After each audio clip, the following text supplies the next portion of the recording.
Hello, everybody. Welcome to another week in this great Summit Coffee Club show that we have going on here. This is the second one that we've ever done, and I am honestly, it's only been 2 weeks. This is the second episode. The first one was so much fun. We did with Adrena, and it went down a path that I was absolutely not expecting, which was basically it was just a relationship counseling session, but it was very productive. It was very fun, and it was very light, and we took in a lot of questions, and some of the questions were unbelievable. So we're just excited to keep doing this. We're excited to bring you just a relaxing webinar where you can come and maybe express some of the stress, the challenges, the wins from your week so that you can go into next week fired up, a little bit of momentum, and realize that you're not alone in this. Realize that there's others going through it, and also maybe get a little bit of takeaways, maybe get a lot of takeaways, and if anything, laugh and have a little bit of fun. And today we have a great friend of mine now, and I'm going to share one of my favorite pictures ever of him. So not Tony Robbins. I will say it's not Tony Robbins.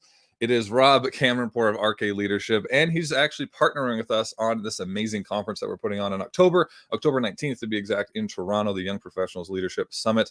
And the reason I love this picture so much is not only does it really show how gigantic Tony Robbins is, but Night at the Roxbury is my favorite movie. It's one of my favorite movies, and Rob absolutely exemplifies everything I love about that movie in this picture. So I want to welcome Mr. Rob Kamranpoor to Summit Coffee Club. What's going on, brother? What's going on, Zach? How are you? Good morning. I'm doing great. How was that intro for you? That was great. I was cracking up in the background here. Yeah, that was a while ago where, I had some hair, but it was a great experience to say the least with Tony. Yeah. What was that? How long ago was that? Oh boy, it must have been maybe.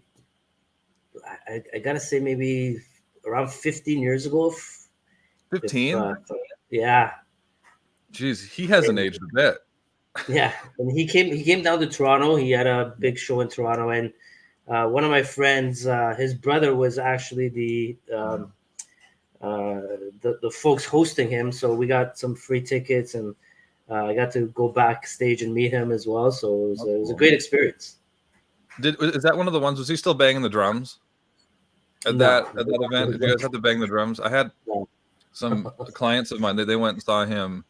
It wasn't 15 years. It wasn't quite 15 years ago, but they only went for one day because they were so tired from the first day because they had these drums everywhere and everyone was going. It was very active. They said they went there. They're business owners. They just started their business and they wanted to. I don't know. This was their first conference that they really invested in, and they said that we just bang drums all day. But then they also say, on the other hand, then they're like, it changed our business and we grew for the next 3 years, sort of thing. So, I mean, he knows what he's doing. He's obviously super successful. Anybody who, go ahead. They said he knows how to hype up the crowd. That's for sure. Well, he's very good at getting you to think fairly introspectively, if anything. But he's really stood the test of time. Obviously he looks great still, but he keeps coming out with new, he almost reinvents himself. He's even in his books. His books are very broad in impact as well. There's finance, business, self-help, whatever, mental health, that kind of stuff. So he covers a lot of ground. That's right. Yeah, when I read his book, Awakening the Giant Within, that was one of my favorite books, and it really impacted my life. And that was, a big turn. I took a lot of takeaways from that book and implemented in my life. Yeah, I mean, that's the sign of a good book, especially if you feel like you don't need to rush through it, and if there's actionable takeaways. That's a good question to start this off. What's been one of the most impactful books that you've read? Boy, I've read quite a few. It's that's got to be one of them, to be honest with you, because to me, not only did there was a lot of takeaways from that book that I use today, but I also use it in my coaching. during my coaching sessions, and I built it into a system now. And I also love the Four Agreements. I think that's that's got to be one of my top favorite books. And it stuck with me because of the Four Agreements. It just connected with me a lot of things, like be impeccable with your word. That's that's one of the main things is keep your word, even if it's you got to start keeping your word even to yourself, right? It's not just to people, it's yourself. And if you say you're going to do something, do it. And one of the biggest issues I had in my life is making assumptions, right? And when you start making assumptions, you create these stories in your head, and it just messes you up big time. So I think those are two of the books. The Alter Ego was a good one for me. That's a good one. Yeah. So those are just a few. I know it's so hard to pick. I get asked to go on podcasts. That's like one of the mainstay questions. Like, what's been the most impactful book for you? It's like, well, the fact that I started reading was probably the most impactful. Whatever the first book was that I finished was probably the most impactful book. Because it's not, I mean, we get so obsessed with, I mean, like that's even another example of how we get obsessed with vanity metrics. Because it's not what book did you read and what did you take away from it and how did you implement it. It's how many books did you read? Yes. How long do you read a day, right? What's your daily schedule look like? I guess that kind of stuff. When really it's, do you read consistently? Do you invest in yourself? And what did you take away and what have you implemented? I mean, that's the most important.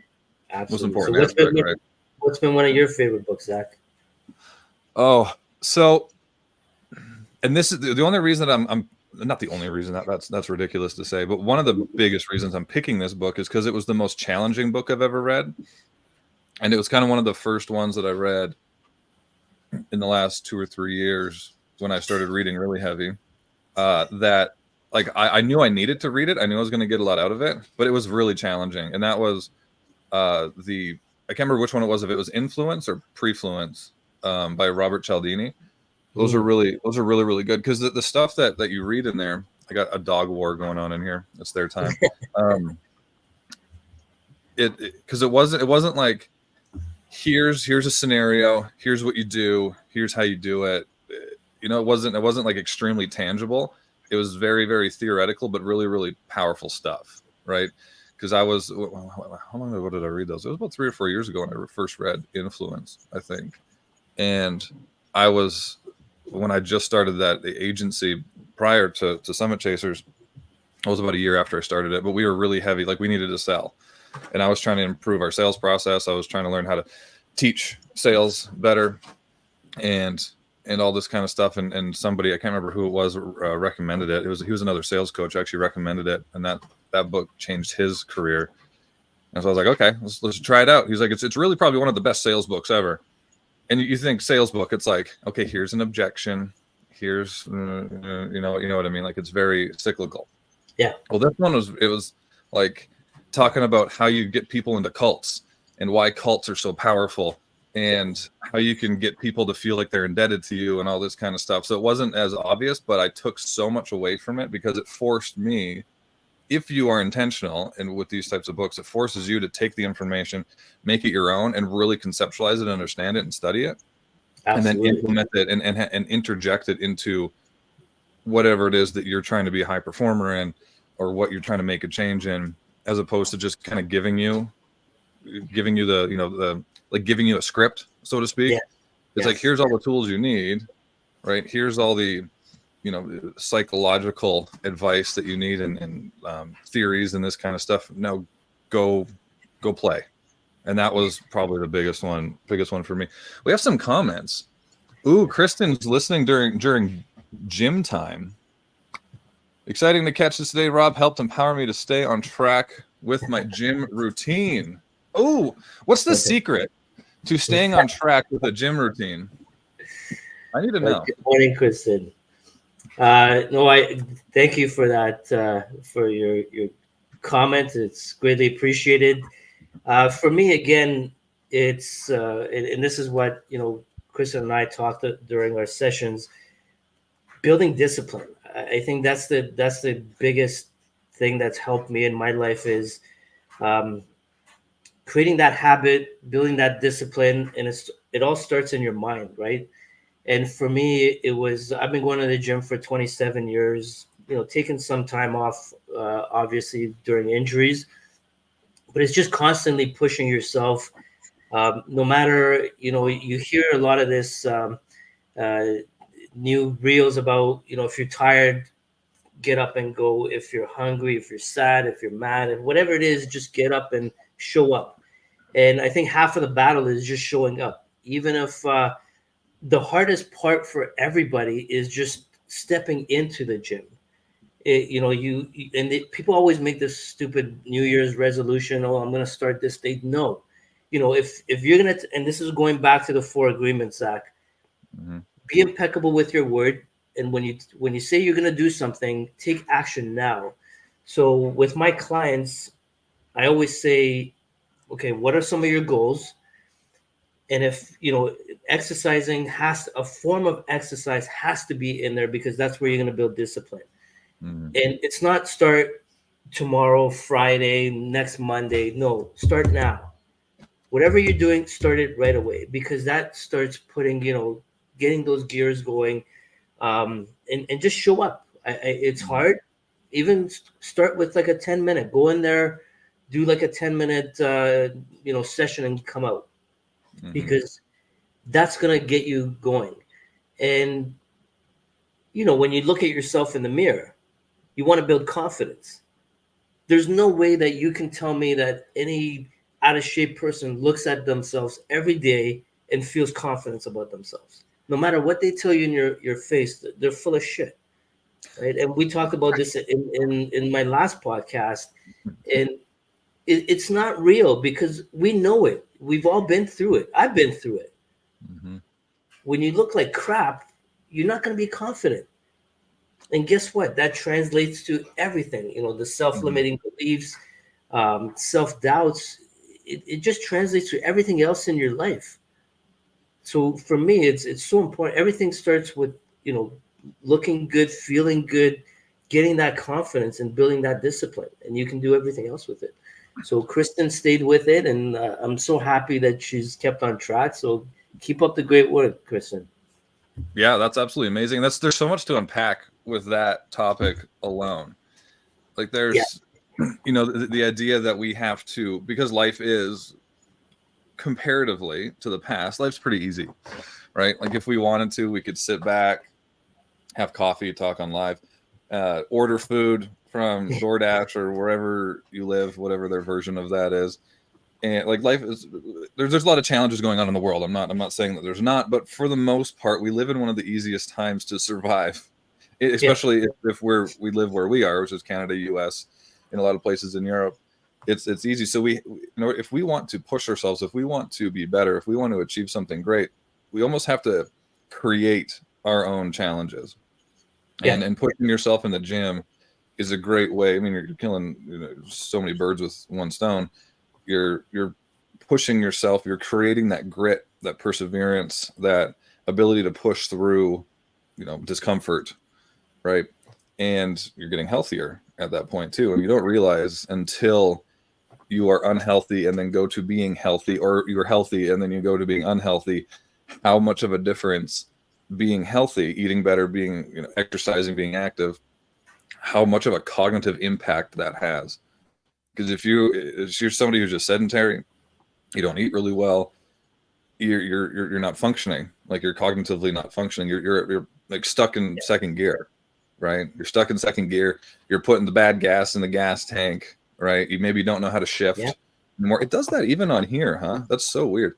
But and then you get to be healthy again, or you even if you start eating better and you walk in the mornings, right? Like you said, you don't have to wait till you can afford the perfect gym membership, or buy all the equipment for your house. Like just go for a walk, get a dog, adopt a dog, right? That's maybe not great advice either, but you can go for a walk, right? And that's perfect. Go for walks after your meals, that kind of thing. And you would notice a huge difference in a week if you did that every day for a week. Just went for a walk in the mornings, ate a little bit better, drank the appropriate amount of water.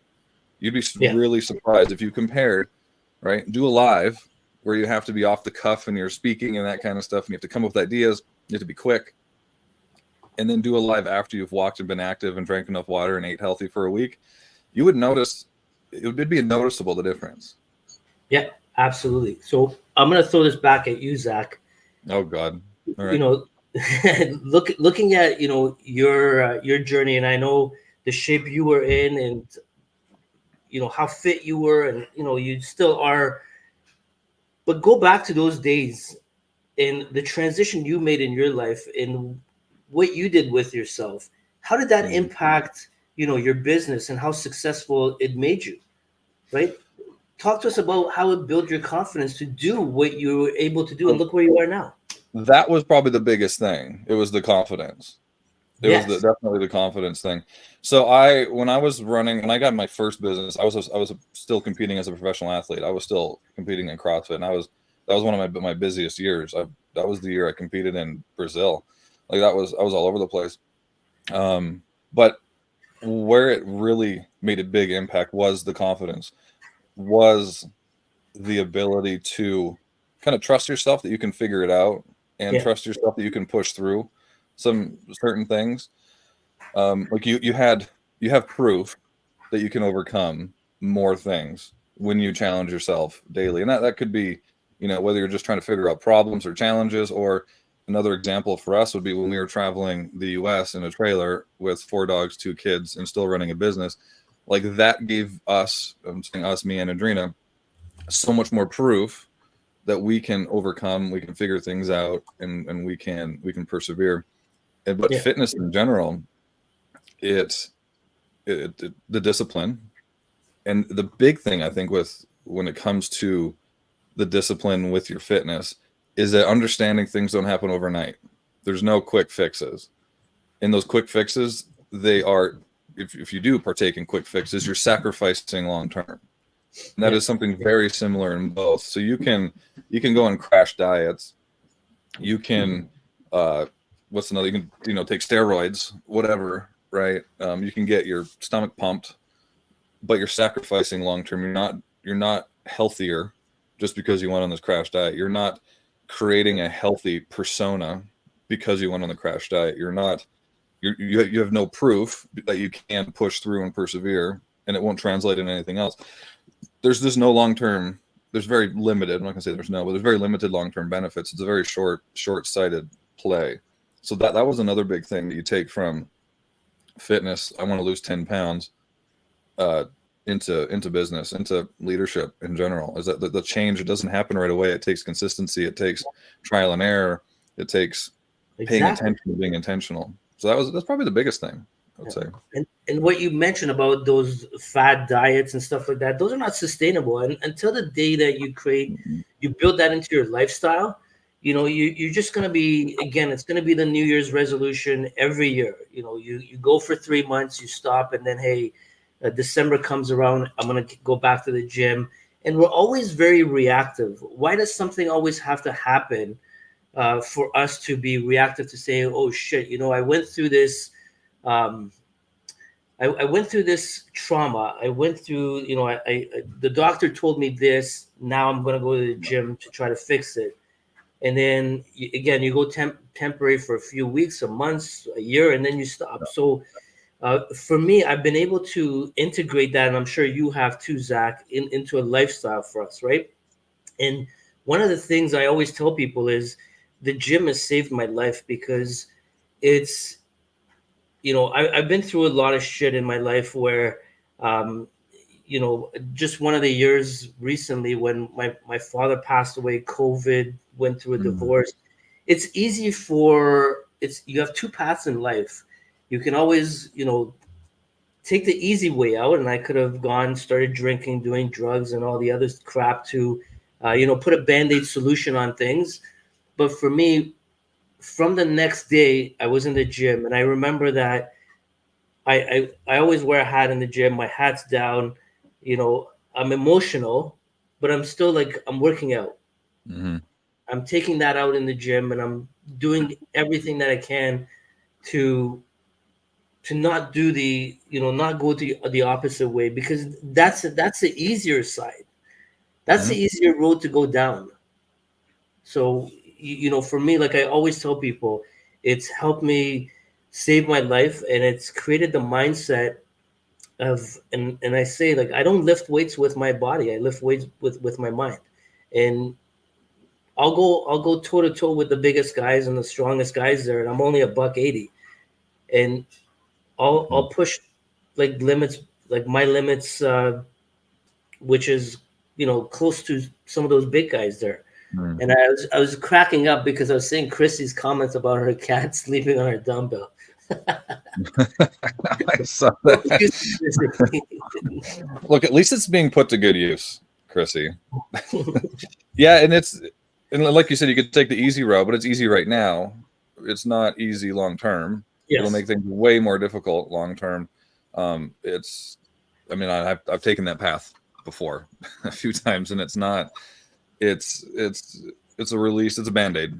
It's a band-aid, and that's one thing and that's one of the reasons why we kind of developed the program that we developed as well. And it's funny, the things like, and you don't really realize some of these things even until you have these types of conversations of why you want to help people in a certain way, or why you get a little bit more focused on certain problems or certain challenges that you're trying to solve. And because I have past experience in, the band-aid strategy, which long term doesn't work. I've been down that path, and that's why we focus on like the personal, like business and personal foundations. And it's like creating the habits, it's the mindsets, it's putting systems and strategies in place, learning systems and strategies so that you can overcome these things. And there's a great book, going back on the book topic, one of the good ones that I've read recently, and it's called, actually, I think it's one that I have, or you can't see it right now. It's called Do Hard Things, by Steve Magnus. It's a phenomenal book. And I pulled a quote from the book that we're going to go through. We're going to unpack a couple quotes today as well. But it's about like, what's the true definition of toughness, of grit? And it's just not what we thought it was before. It's not ignoring discomfort or pain or, failures or, psychological anxieties and that, because it's not, you don't ignore them. You don't just push them down. True toughness and true grit is leaning into it and learning why it's here, where it came from, being aware of it, understand it, and then implement strategies and systems to overcome them long term. Right. And he uses some great examples. He was a long distance runner. And if anybody here has ever done any long distance races before, they hurt. They hurt in so many ways. Your lungs, your heart, your mind, your feet, your legs, they hurt. They hurt a lot. And because one of those things, no matter how good a shape you're in, you're still getting pounded, like your legs and knees and stuff are getting pounded. So you're in a lot of pain. So he did a ton of studies on some of these like ultra marathon runners. They're running like 250 miles, something like that per race.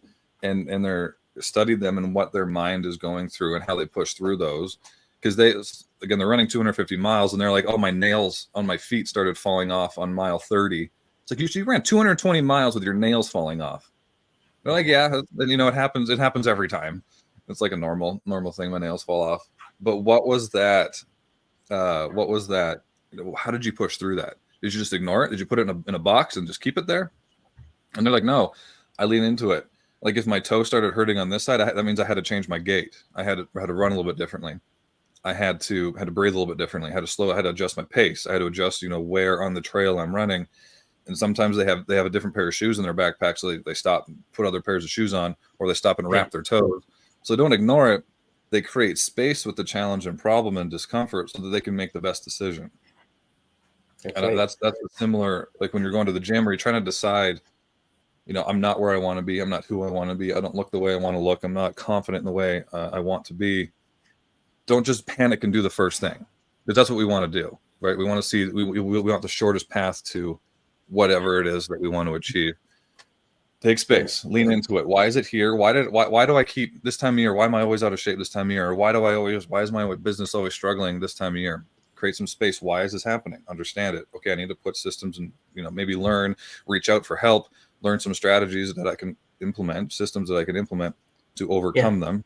And then And then so you focus more on a long-term fix. How can I be as successful as possible, as opposed to how can I get out of the situation right now?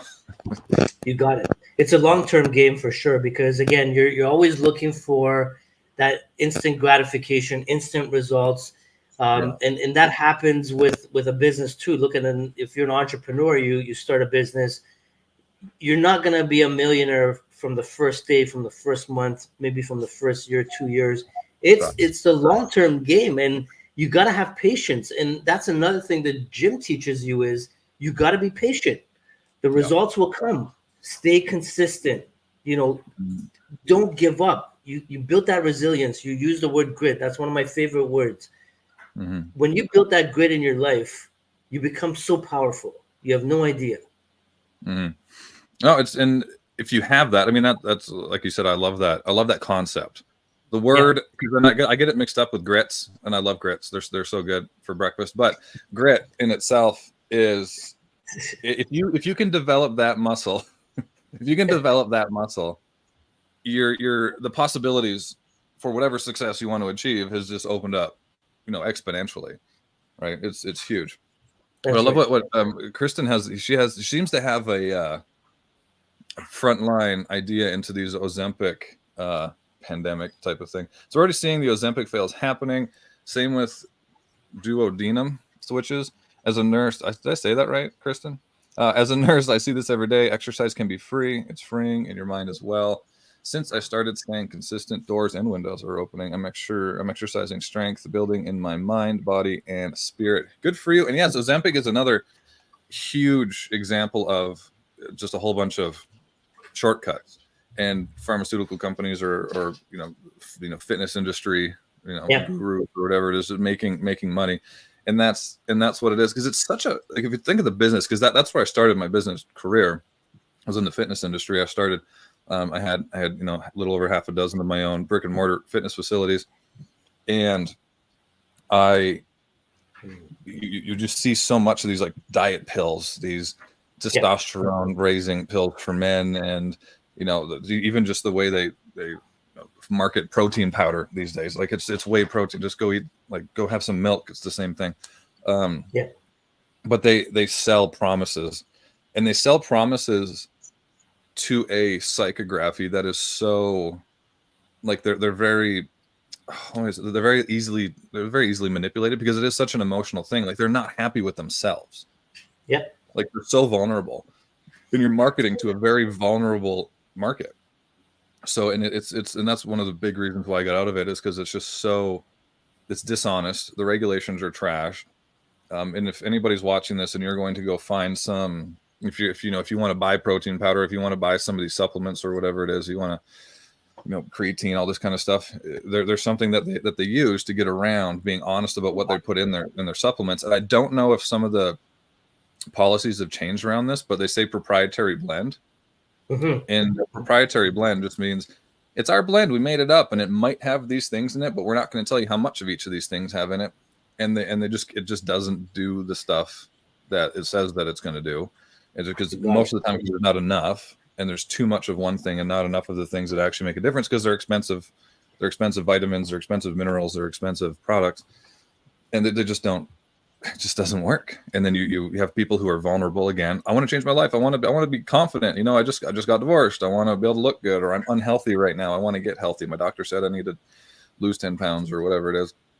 And then so you're selling to people who are panicking, they're scared. And it's just not, it's an interesting industry. And there is a lot of people, I'm not going to say, there's a lot of companies, trainers, and fitness influencers that are doing really good things.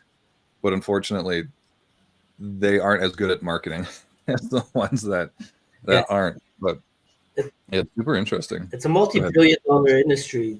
Crazy. It's huge, and again, they're penetrating these, the young people with vulnerable minds. And I was one of those guys, and I was for a very long time, and spending so much money a month on these supplements, like the protein powders, the creatines, the pre-workouts, which can destroy you and your body.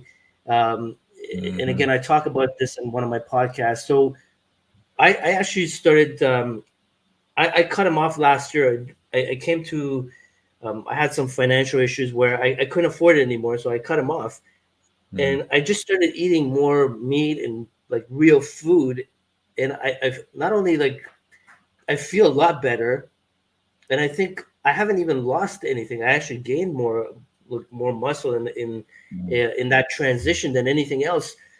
And you hear this from some of the people, even some of the big bodybuilders would tell you, the protein powder industry is just a big scam, huge. Hmm. right? Yeah. But again, people want that shortcut to results. They don't want to put in the work. They don't want to put Mm. in the effort. It's about how fast can I get to something and put minimal effort to it.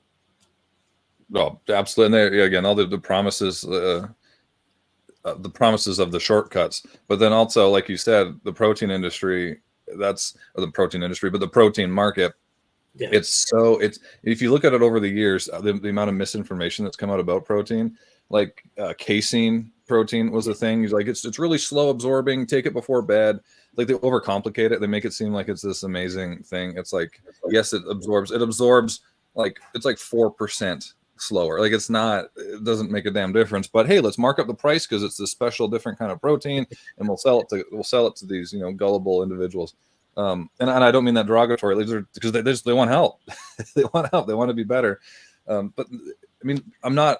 Protein powder is probably, like, out of all the supplements, like, that's like, if you have trouble getting your protein in, if you don't have the appetite, or maybe you don't eat red meat or whatever it is, that's protein powder is fine.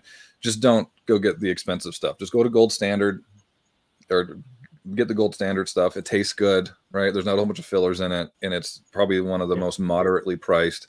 And then you're fine. You're fine. The vanilla one is great. You mix it with berries and stuff. It tastes really, really good. But outside of that, if okay, well, I guess I'm back to being a nutritionist. Outside of that, the only other vitamins you really need is, like, take a good multivitamin, right? If you're a little bit older, maybe you have some gut issues, like, find a good probiotic. If you're somebody who's stressed, especially business owners, like, find a good magnesium. Make sure it's the right kind of magnesium, because if you get the wrong kind of magnesium, you'll have diarrhea. I said it. Am I allowed to say diarrhea on here? I think so. you can, And maybe like a fish oil, like a good fish oil. If you don't eat a lot of fish, like, maybe a good fish oil. It's good for your joints. It's good for your skin. It's good for your cardiovascular health and that kind of stuff. But, like, these pre-workouts and stuff, like, just get better sleep, drink more water. Like, you'd be surprised what drinking the right amount of water and getting the right yeah, amount of electrolytes will do for you, especially for your brain function. It's huge. Don't overcomplicate yeah. it. Just be consistent. Be consistent. That's it. Um, all right. So we're gonna make a little bit of a shift for everybody who's here. And I want everybody in the comments to jump in. I think I'm seeing all the comments. I'm not sure. I might have to jump over somewhere else. Whole Foods Power. Exactly. Kristen, are you talking about Whole Foods, like the store Whole Foods? Or are you talking about, like, Whole Foods, like good Whole Foods? Because I agree either way. I love Whole Foods. I miss Whole Yeah, Foods she's talking now that about I'm a probably Whole kid. Foods, not Well, the yeah, store. probably because the F's not capitalized, but I was hoping she was talking about both, because I love Whole Foods. You can get good Whole Foods at Whole Foods. Imagine that. It's perfect. Good. But we're Yes. gonna make a little bit of a shift. And those of you that are watching, that are tuning in with us, which actually there's quite a few of you, I want you to jump in on what you think of some of these quotes. We're going to break down some quotes. And these aren't quotes by me. I'm not going to say who they're from. One of them is from one of the authors that we have talked about. But we're going to break down some quotes here, and we're going to try to unpack them. Because if you go through, you go through any type of social media platform, you see quotes, and there's an echo chamber of quotes. Even some of the most prominent thought leaders just take quotes that you've heard for 20 years, post them, and then they get this profound engagement. It's interesting. But we're going to unpack some quotes that we found. The first one being, and again, I don't know. Oh, this is one I was hoping. I hit the wrong button, but it's too late now. We're going to unpack this one first. So, leadership is one of the most talked about topics amongst thought leaders, but one of the most ignored in practice and execution. I want to let that marinate a little bit. What are your thoughts? And again, if anybody's watching, jump in. What do you think?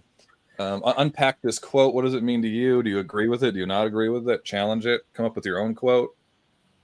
But Rob, what's your thanks, Adrena. Adrena says I'm on a roll today. I don't know with what, but Rob, what do you think? What's your initial reaction to this quote? Oh boy. Interesting quote. Very nicely put. So again, when I started hearing about leadership years ago, when I first started in the utility industry, that's when I got really interested in leadership. Started reading leadership books and really understanding what leadership was from a practical perspective, from all the books that I've read and all the trends, commonalities, and traits and things like that. And then when you're in the real world, when you're in these organizations, you're looking around, and that's exactly it. It's ignored, and it's not executed. Um, so you're looking at people, you're going out there asking questions, and you're observing all your. I remember I had many managers that I would observe, and none of them are actually leading people. Sure, they're managing. All they cared about was numbers. Some of them were, the micromanagement, making people's lives miserable. That's not leadership. Leadership, I think, again, it's a false conception where people think, okay, now I've got a manager title, I'm now a leader. No, that's not true at all. You can have all the titles you want, and I even say some of the CEOs of companies, you can have a CEO title, doesn't make you a leader. Right? Leadership is way deeper than just a title.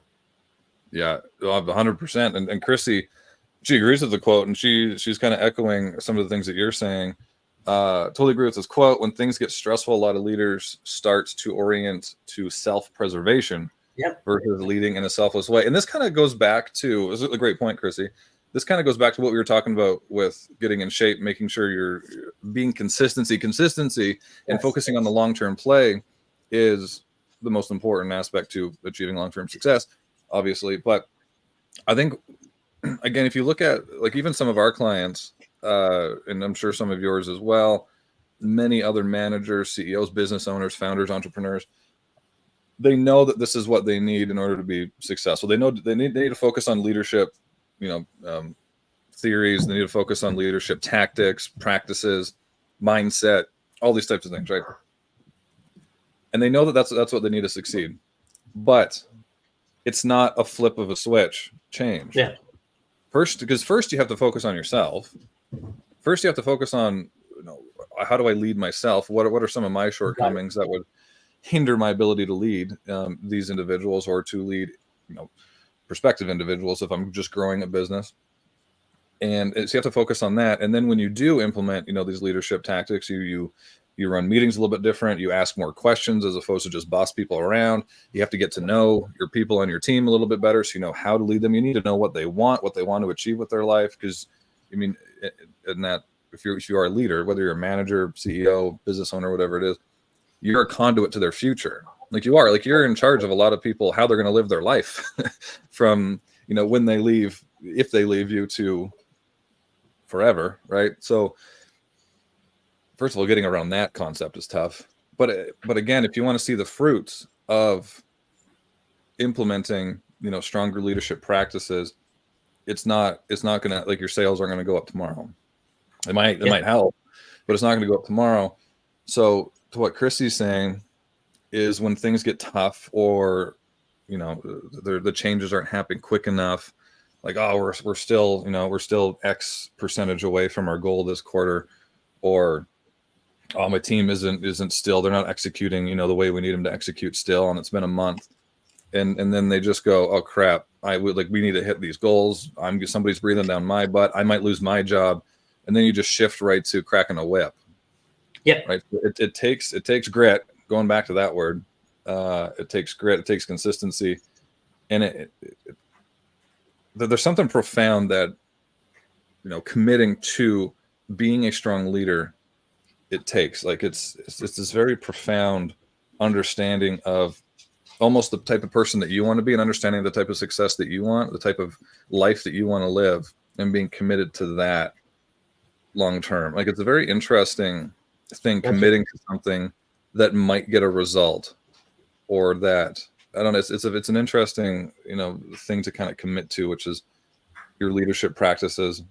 Because even if you could be the best leader ever in a business, you could read all the John Maxwell books, you could hire Rob and all these kinds of things, and you can implement all these meetings, and asking right questions, being more introspective, and this kind of stuff, and you still might not get the goal. Like, it's an interesting thing. Yeah. Can I just add one more thing to that, Zach? Add anything you want, Rob. And I get this question quite often. What's the difference between a manager and leader? And I want to leave with this, that leaders lead people. And I remember this came in an interview question for me, and I was asked, like, how I'm gonna lead people. What's the difference between leadership and management? Leadership is about leading people, and you manage things. And you got to remember, human beings are not things. They're human beings. We're emotional beings. If you cannot connect with people on an emotional level, you cannot lead. You'll never be able to be a good leader. And also, leaders they're not focused on their bonuses. That's not their prime objective is to, how much bonus am I going to get? Because once you build a nice an engaged team, you'll never have to worry about your bonus. Right? Ooh. It's about bringing people together to achieve that objective. Exactly. Strong leadership and strong process creates success as a byproduct. Like, if you focus on, there's a term, I think it was Alan Dibb. He's the author of the One-Page Marketing Plan. He's actually going to be on my podcast next month.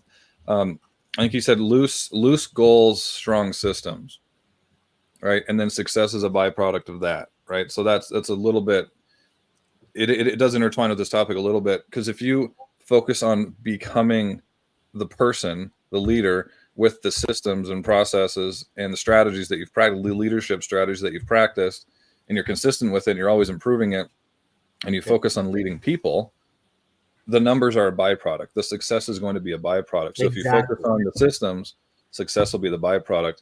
And Adrina had a great quote. Is this John Maxwell, our boy? Leaders become great not because of their power, but because of their ability to empower others. And that's, I love that. Beautiful quote by Mr. John M. If you ever get a chance to see him speak, do it, by the way. Because of their ability to empower. Yeah, no, 100%. Absolutely. Have you seen the new movie, the Napoleon? With Joaquin Phoenix, he plays Napoleon, the French general. I only watch cartoons now, Zach. That's fair. And this isn't one I'd watch with the kids. It's it's not one, but he's whatever you want to say about his dictatorial, leadership abilities.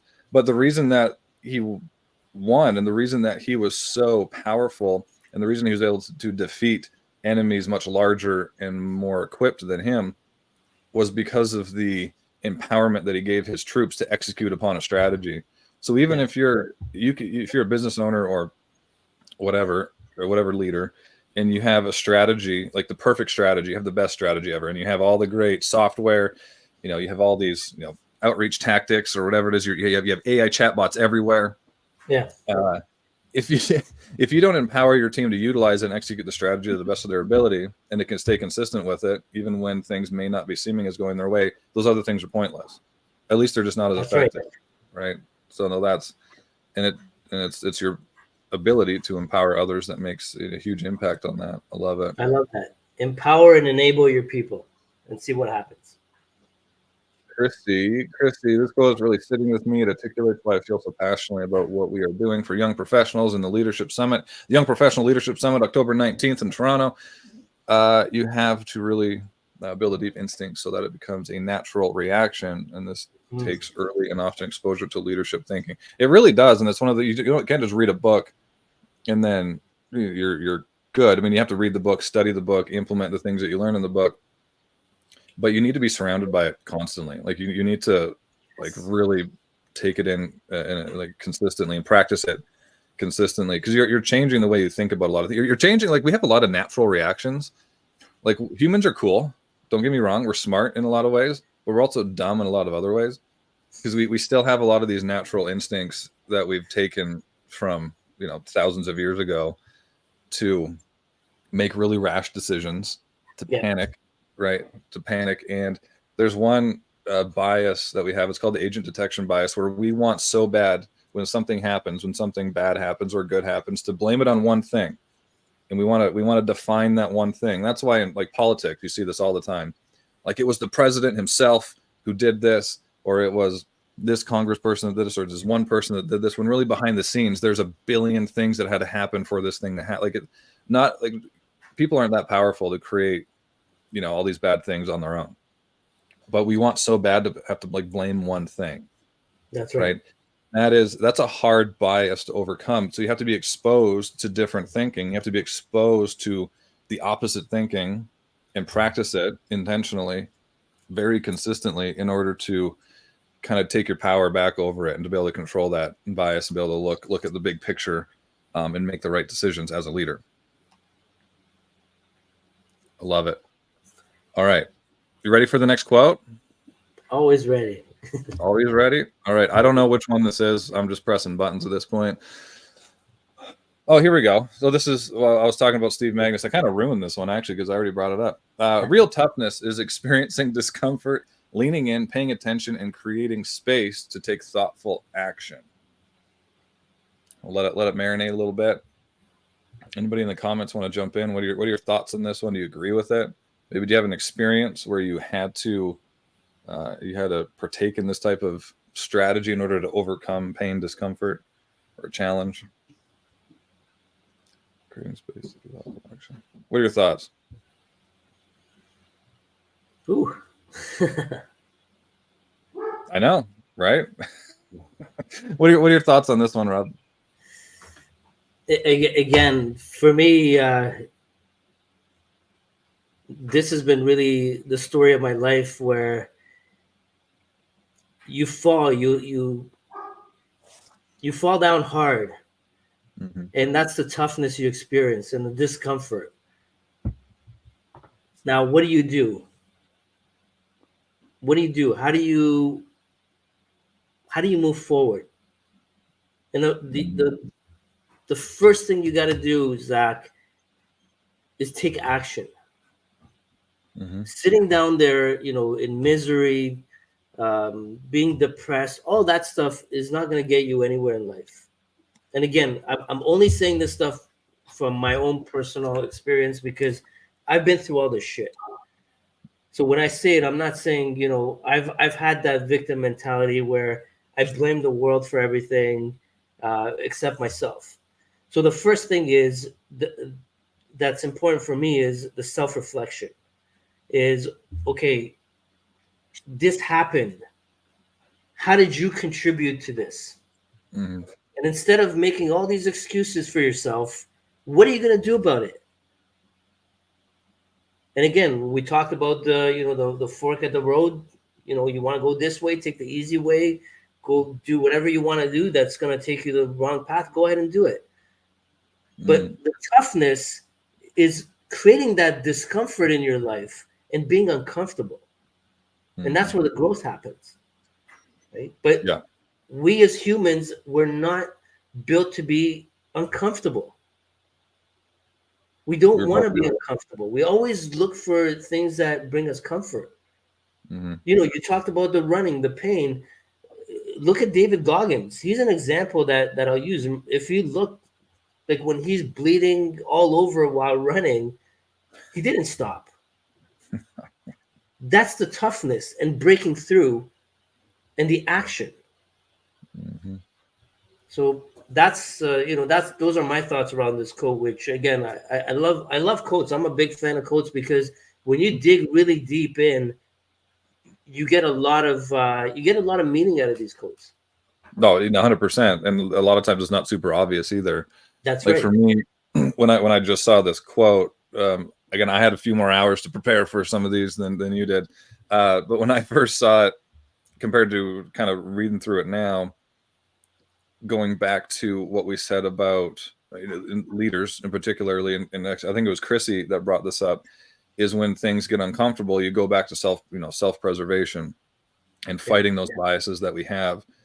And this real toughness, what they're describing right here, like a discomfort, it's not just physical pain, it's discomfort in possibly repeating a failure, or possibly failing, or the unknown, the fear of the unknown even, right? So you just go back to what you can control. Like you just automatically, okay, I'm gonna go back to what I know, what I've done in the past, and what at least has got me here. Right. Well, what's got you here is not going to get you to, the next step where you want to go. But it's okay. My team's not functioning. Maybe we're not going to hit the goal, right? This quarter or this year. Right. So in this example, toughness or grit would be, okay, I'm going to step back, as opposed to going for the quick fix, being the dickhead, bringing out the whip, getting the dust off the whip. Right. That was a bit aggressive. I'm going to take a step back. Okay, why are we here? How did we get here? Let's be aware of the situation that we're in. Is it because the systems? Is it a system issue? Is it a people issue? Is it a skill issue? Am I the problem? Most of the time, the answer would be yes. If you're the leader, take responsibility. It's one of the first rules of being a leader. And then, okay, now why are we here? What happened? Let's understand why we're here. And now let's put in place the systems and processes, the improvement plan, to make sure it doesn't happen again long term, as opposed to jumping right in, and in whatever it is. I could go off on all these short-sighted strategies and tactics that people use in business these days, but it's creating that space, understanding why we got here to begin with, and then diving in. And there's a the concept of you solve the same problem twice. Right? You solve the immediate issues that come up, right? You put out the fire, there it is again. You put out the immediate fire, and then you solve for why it happened. Why did we get here to begin with, sort of thing. So toughness is coming back and solving it, making sure that you solve it that second time, making sure that this doesn't happen again. You put the processes in place, you make the change, you learn the skills, you teach the skills, you coach people, you move people out, you shift people around, you hire people in. You pointed at me, so you have something you want to say. Yeah. So, to your point right there, helping people out, coaching people, again, let's go back to the leadership concept. And I think you mentioned this, and I always say this too. For me, you got to be able to lead yourself before you can lead anyone else, right? And let's go back to this quote, Zach. If you haven't been through this, and if you haven't taken action, how are you going to help someone else? And how are you going to coach somebody else? And how are you going to help someone else grow? Right? Because you've never experienced it. How do you know what to do? How do you know how to help you? How do you even know how to see it in someone else who's struggling? Right? No, so, that's huge. So the way you look at it is, this person's struggling. They're garbage. They don't know what they're doing. They're not good. But you got to stop that and dig deeper and say, hey, what is this person actually dealing with, and how can I help them? And that's the difference between, again, management and leadership. Is managers don't care about people. Yeah. Well, in that specific example, a strong leader takes responsibility. You see so many leaders, and I've worked with a lot of them, and I'm not going to name any names, but they have an individual, just like what you just said. They're struggling. Maybe they aren't the best person for the job. Is to take responsibility for that and find out, okay, why was it the onboarding? Was it the training? That's the problem. Was it the systems and processes? Are they just not set up for success? Do they not have the tools that they need? Yeah. Okay. And if all the, everything's checked off on those, if everything's a yes there, okay. Did we hire, did we even hire the right person? Like, how did we hire this person? What was the job description? What is the interview process? What was in their background that made us think that they could be successful in this? And if all those are okay, it's a check. Okay, this isn't the right person for the job, in which case you help them transition out at that point. Because again, you have to take responsibility for it. Because your hiring process was bad, your selection process was bad, your recruitment process was bad. If you just brought somebody in who couldn't function in the job, that's still your fault. right? So a strong leader takes responsibility. And I think it's that action of taking responsibility and taking responsibility with intention that creates that long-term success. It feels bad now, but we're not talking about it right now. We're talking about avoiding it in the future and being more successful in the future, bringing in people that that are going to be successful. You're able to set them up for success, and they can grow through your organization or grow with you, type of thing. But you won't get there if you don't take responsibility. You'll just say, they just sucked, we'll try again. Absolutely. And that's a problem, Zach. I love that word, that you said, accountability and responsibility. It's easy to finger point at someone else saying, okay, this this person's bad, this person's disengaged, this person doesn't know what they're doing. But at the end of the day, look at the three fingers that point back at you. You're the one that hired them. Mm-hmm. You signed that contract. You approved this. You brought them in. So just because you didn't do your due diligence in a sense of your hiring practices or setting this person up for success or training or whatever it was, you can't blame other people. Yeah. And this goes back to looking at yourself is, what could you have done better? What can I do better? What's the problem with me? Like, what do I need to fix within myself? Mm-hmm. And stop blaming other people. And you'll be surprised when you go through that introspective exercise right there and asking those questions with a lot of leaders, you'll be really surprised how many of them will find out that, especially when we're talking about hiring people and bringing people in and developing people, that they didn't want people to overtake them. Mm-hmm. They didn't want to hire. They wanted to hire people that they could control because it's easier. Right. I don't really think a lot of it comes from necessarily like they want to control people, or they want to fear hire. Yeah, fear. I think it's just a fear thing. I think it's that they don't want to lose their job. It's just a self-preservation act. But that's a big sign of weakness. And that there's Jordan Peterson has a lot of quotes around. Speaking of quotes, Jordan Peterson has a lot around what it takes to be powerful. And when I say powerful, I don't mean pushy. I don't mean being that boss like we're talking about, like bossing people around or pushing people around, forcing people to do things. I'm talking power as in like powerful is like people want to be around you. You gravitate towards people, you influence people in a positive way. But real power comes from your own strength, and your own confidence. So if I'm confident in myself and I have that power and I know the benefits that people have of being around me, I'll hire a rocket scientist. I'll hire people who are way better than me because I know in my mind, I can get them. I can help harness that, and I can help utilize it in a way that achieves the goal that we're trying to achieve, as opposed to I'm just trying to save myself. So I'm going to hire people who I know will make me look better, and I can jump in and save the day, type of thing, right? Ooh, there was a good. I love Kristen's comment there. That's my philosophy all the time. Yeah, we hire for attitude, not just skill. We teach skill, empowering our team to teach and train. We hire the best people that fit with our team culture. That's huge. That's huge. And the only thing that I'd say 90% of the time that should be the focus when you're hiring for your team. 90% of the time. You will get to some points, especially if you're a business owner. Now, if you're a manager within a company, it might not happen as much. But if you're a business owner, there is going to be an aspect of, I don't know how to run marketing campaigns, or I'm not, the best salesperson. I've never put together sales processes before.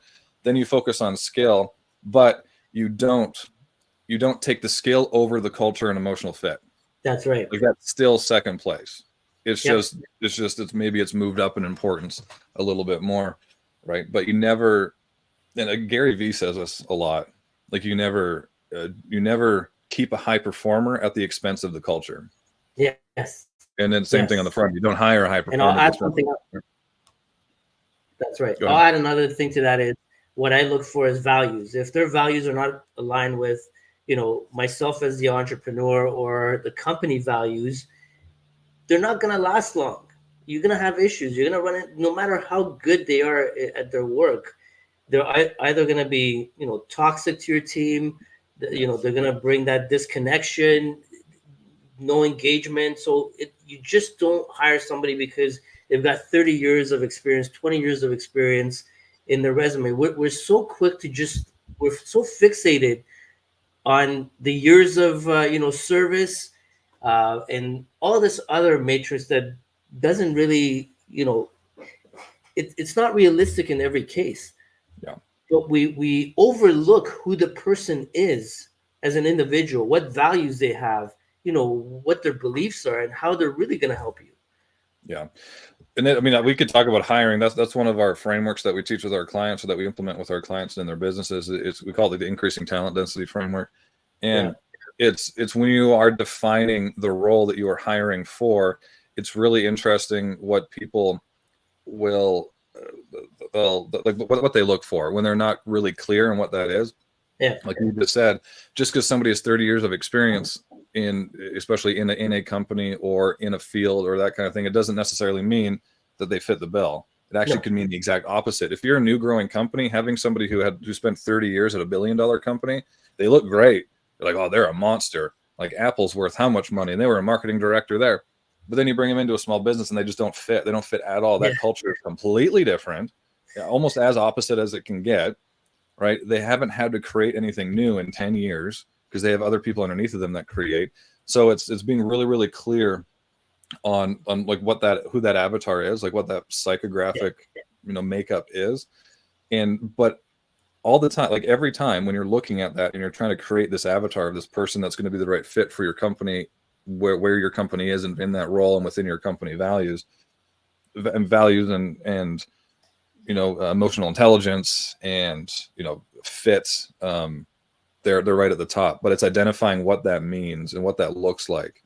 Correct. And a lot of times it's not what it looks like on paper. It's not as obvious on paper as you might think. Right? You have to be really intentional with that. Really, really intentional with that.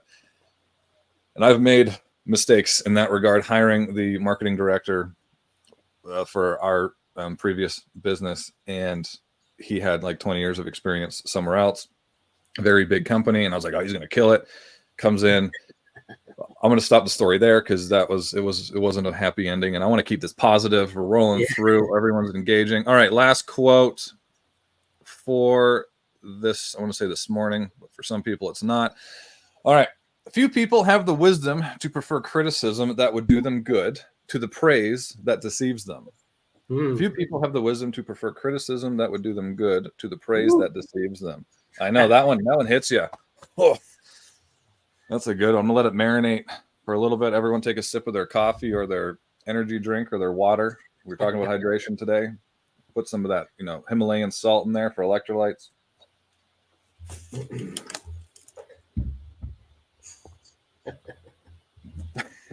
All right, Rob, what are you thinking? What's going through your head here? Your Himalayan salt. That's the pink one, right? I don't know. You kill me, Zach. Stop. All right. Few people have the wisdom to prefer criticism that would do them good to the praise that deceives them.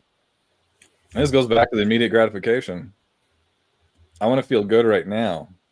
And I just want to, oh, here's a good one.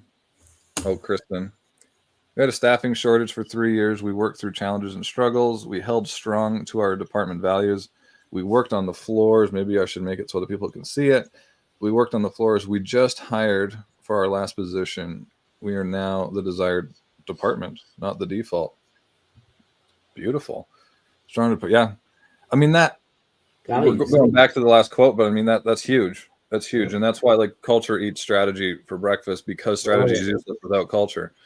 It's not useless, but it's not implemented as strongly. It's not followed through without strong culture. And this is big. And that's another thing too, like as a leader, like when you're trying to attract people, you're trying to attract good people and you want to keep good people, you have to think of things in a different way, which is, what are the benefits of being around me? What's the benefits of being on my team? And it's a lot of times has nothing to do with vision, dental, and healthcare, 401ks. It has to do, how can are you going to enjoy your time here? Yeah. Right. Are you going to not dread coming to work? And B, are we going to push you to be the best version of yourself? So even if you don't stay with us, you can go on and be successful somewhere else. That attracts the top talent. That attracts people who want to be there. It attracts the right people. Right. Kristen, you're killing it out there. I love it. Oh yeah. Keep doing what you're doing. I don't know if we've met, but now I want to meet you. You're crushing it, Kristen. Yeah. All right. So hopefully show up to the summit. Let's go. All right. Few people have the wisdom to prefer criticism that would do them good to the praise that deceives them. Yeah, so short-sighted. We want to feel good. We want the dopamine hit right now. We want the praise. We want to know what we're doing is good, so we're on the right path, so we can feel good about ourselves right now. But then in a week or month or a year from now, we realize what we're doing wasn't good. It wasn't the right thing to do. It wasn't pushing us towards our goals. It was actually holding us back. And now I wish I would have taken that criticism, more validly, and I would have actually put something into action. What are your thoughts here, Rob? So going back to the books, I believe I read this just earlier this year in Think and Grow Rich by Napoleon Hill. He talked a lot about the fear. I struggled with this quite a bit in my life, and I had to do a lot of work on myself as a result of it. And again, you tie it to leadership, self growth, and all that good jazz. If you aren't able to receive feedback from people, no matter who it is, and separate your emotions because of the fear and the insecurities that you have in your head, you'll never be able to succeed again. Because again, you don't have to take what everybody gives you with a grain of salt. You can filter some of that stuff out, but dig deep into what they're trying to tell you. Maybe there's nuggets in what some people say. Maybe there's a trend in the feedback that you've been receiving. Hey, you're not doing X, Y, or Z. And now you've heard this multiple times, but in your mind, because we live in our own bubble, um, we perceive ourselves differently than what people perceive us. In some cases or some instances. So being able to take that feedback is super critical. And this is why when you sit across people, and I'm sure you've heard this expression, the shit sandwich.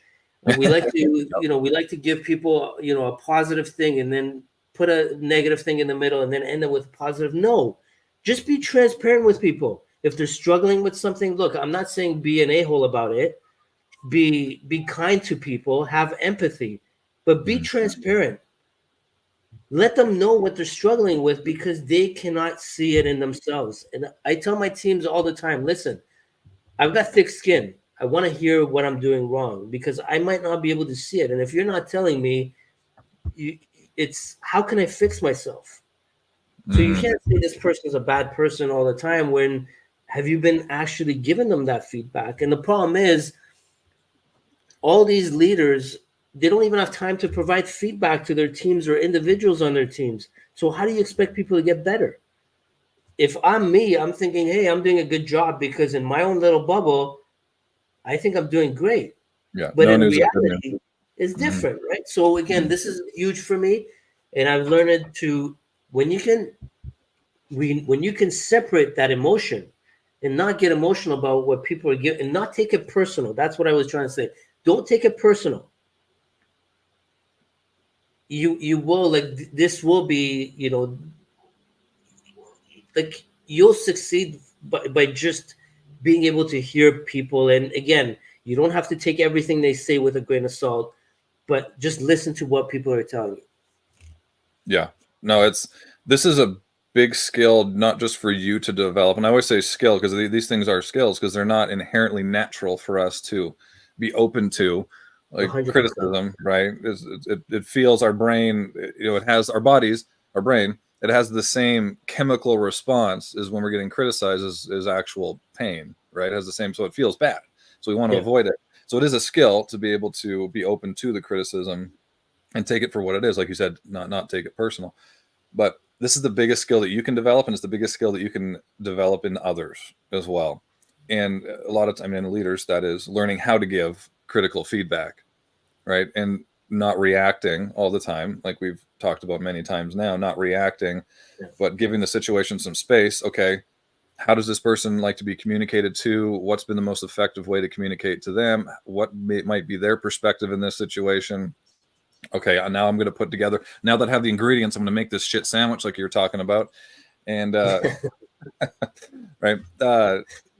More or less. And now I'm going to give the feedback in a way where they understand right? They understand where I'm coming from. They understand where the Yeah. situation is, and they understand how they can take this and utilize it to be better moving forward, and not take it as I'm attacking them and that they're a bad person. It's just, it's the actions right now, Yep. versus the situation right now. But as far as like your ability or my ability to take criticism, this is another place where sports played a huge role in my Yes. ability to get my ass kicked in many Yep. different ways, physically and not physically, um, in this. Because I played hockey growing up as well. You lose a game, there's feedback. That's the type of criticism. You lose, right? You Yep. lost. Your team members are holding you accountable. Teammates hold you accountable. Coach holds you accountable. This is what happened, right? This is how you got to avoid it in the future. When I was fighting, literally, you get your feedback right away because you get beat up really Yep. quickly. Yeah. So, Yeah. and being able to take that criticism, like, this is why it happened, giving space to the situation. This is why it happened. This is what I need to do to move forward to avoid it and get better at it in the future.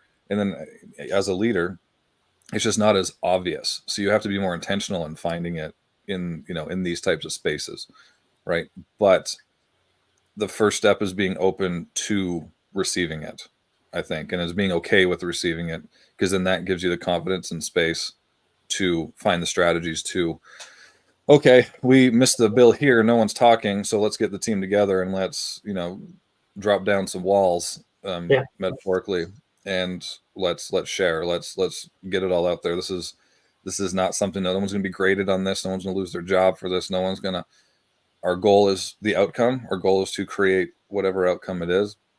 Let's have a conversation and set a new path going forward to achieve the goal. Not so we Exactly. can feel good about ourselves, or not just so we can avoid feeling uncomfortable or whatever it is. Right. So there's a lot to unpack with this one. Yeah, it is. I like this. Kristen's crushing it right now with the shares.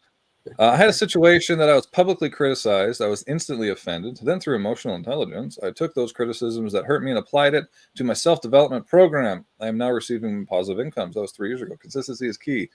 Rob helped me see through this. Yeah, Rob's pretty cool, Kristen. But no, I mean, that's the big one. Like, emotional intelligence is huge. I mean, that's especially for a leader, a high performer, anybody who wants to be better than what they are, they want to be further along than where they are right now. That's huge. Because again, we go back to creating that space. Am I reacting to this because my feelings are hurt, or am I reacting to this, because I didn't achieve the outcome I wanted and I need to do something different to achieve it? And I just don't like hearing that. And it's a lot of times it's the latter. But that's huge. Great job. Rob, what did you do? How did you help Kristen in this situation here? What did you do? First off, thank you so much, Kristen, for all your positive feedback. I greatly appreciate you, as you know. For me, when I started doing my coaching, and this is when I learned this through with my teams in the corporate world, is again connecting with people at an emotional level, and also learning for them to building that trust with them, to say, hey, this is a safe space where we can talk to each other openly. And again, I absolutely hated for not receiving feedback, even when I was on the other side, not being transparent when they're just giving you these filler words and this generic and vague feedback. And one thing I told Kristen is, I'm going to be very transparent. I'm going to be very honest, and it might hurt. But if you want to do better, and I say this with a lot of my clients, if you want to get better, if you want to do better, it's it's better to hear it, firsthand, than if I sugarcoat it for you, you're not going to get anything out of it. Because again, it's that band-aid solution. Let's go right to the root. Let's find out what the root is. Let's fix it at the root. And with somebody like Kristen, you see so much potential in this person that they don't see it. And for Mm-hmm. me, I got to bring that out, because if I don't do that, it's a disservice to that person. And with a lot of people, Zach, you see that potential, they don't see it within themselves. You're Mm-hmm. doing a lot of right things. It's just this little, like, if you fix this, boom, you can accelerate. And I think that's what happened with Kristen is I was very transparent with her, and I would call her out on things, and she can attest to it. And I do that with all my clients. I call them out. Mm-hmm. You got to call a spade sometimes, and it's not going to feel good, but it's exactly going back to this code. Mm-hmm. And the And best way people, to when it build that comes to a good place, go I ahead. think. Go ahead. Sorry, go ahead. I don't know what I was No, going to say, I was man. saying if it comes from a good place, people will appreciate that you're being honest with them and you're being genuine, because Mm-hmm. I'm not saying it from a from a hurtful way, because I'm here to help you. Mm-hmm. Right? And I think one of the best ways to develop that trust is to take criticism yourself, 100%. and then take the 100%. feedback yourself. That's huge. And Adrina had a good point here. When in leadership position, you shouldn't have to use the shit sandwich method. If you've really taken the time to build up your relationship with your team, they'll know that you have their best interest at heart, and they'll feel comfortable to give you feedback as well. That was a good 1,000%. timely comment. But no, 100%, 100%. When you're building that relationship, the shit sandwich is just a good tactic to have in your pocket. Hopefully Yeah. not literally. Hopefully you don't literally have a shit sandwich in your pocket, but it's you can still use it when you're still developing that trust. But you hit the nail on the head right there. When they feel comfortable giving feedback as well, that's a really good sign that you've built that trust. Yeah. As long as they're not just I mean, there's a difference between giving feedback and just trying to get one up on you because you gave them, feedback they didn't like the other day. That's still different. But that's one way that you build the trust, is to take the feedback, and even if it might not be, even if it's not, very valid, or it's got some holes in it or anything like that, but taking it into consideration and thanking them for the feedback and being, gracious and open to it. And there's going to be nuggets that you can't take from it, right? But it's to take it. It's to take it and utilize it. That's a big way. So thank you for the share, Adrina. Yeah, I think Adrina nailed that, because again, through my personal experience and journey, when I'm able to build that trust with my team, people on the team, they would come and talk, like they would tell me their, like, they would share some very um I want to say like dark details or very personal details with me, and not a lot of people would do that, and I felt so greatly appreciated by this and so humbled, because they felt comfortable to do that. Mm-hmm. Yeah. you know Mm-hmm. and me, I was always a very closed off person, where I didn't like to share anything with people. I was very private. But now I feel like, if I'm going to do this, I got to show people that, hey, I've been through this myself, Mm-hmm. or else I have no credibility. Yeah. Right. Yeah. No, 100%. Love it. Now, we could unpack these a little bit more, but we've been talking for over an hour, brother. That's the power of us getting together. And I really appreciate everybody who has stuck with us. It's been an amazing crowd today, and I'm really excited to be able to keep doing these Summit Coffee Clubs. We'll have Rob on again. He'll be one of the mainstays. But make sure you go to his LinkedIn. We have the landing page coming tonight, actually, I believe. Adrina would know that better than me. Tonight or tomorrow, for our amazing event that we're putting on, the Young Professionals Leadership Summit, October 19th in Toronto. That will be filmed live everywhere. I think you can get it. I think it's going to be on YouTube, so you can get it anywhere you want, anywhere you have internet. If you have Starlink, you can literally get it anywhere. And I'm so excited for this event. We have some amazing speakers from multiple industries, from multiple backgrounds. So no matter where you are at, you're going to be able to walk away from this conference more clear on what is going to allow you to achieve success, the actions that you have to take, what's going to make you more successful in your career advancement, business growth, personal growth, growing other people, like we talked. That's such an important part of leadership. You're going to walk away with this. This is going to be a conference unlike probably any else that you've been to. What do you think, Rob? Amazing. Yeah, absolutely. I'm looking forward to it. Like you said, there's a great lineup, and just super excited to be partnering up with you guys and the Summit Chasers, and I wouldn't want to miss this. And I think it's open to a lot of people all over, so it's free globally. And if you're living in the Toronto area or within Canada, come and visit us. It'll be an event, like you said. You won't want to miss it, and we'll have some surprises. And stay tuned for the next one next year as well. Let's do it. And even if you're not, like, if you're in the States, just come to Toronto. The exchange rate is great. It'll be a nice little vacation for you. Oh, yeah. It'll be a lot of fun. But one last time, got to see the picture. There he is. Thank you so much, Rob, for coming on the Summit Coffee Club. I'm so excited to have you back on eventually. Thanks, and thank you, everybody who joined in and engaged with us. That makes these so much more fun, impactful, and you get so much more out of it. So, but thank you again, Rob. Do you have any last words for everybody? Again, have yourself a wonderful weekend. Stay safe, and we'll hopefully see you on the next episode. There. Thank you so much, Zach, for having me on. I greatly appreciate you, brother. I appreciate you, my friend. Thank you again, everybody else. And until next time, everybody, keep chasing your next summit.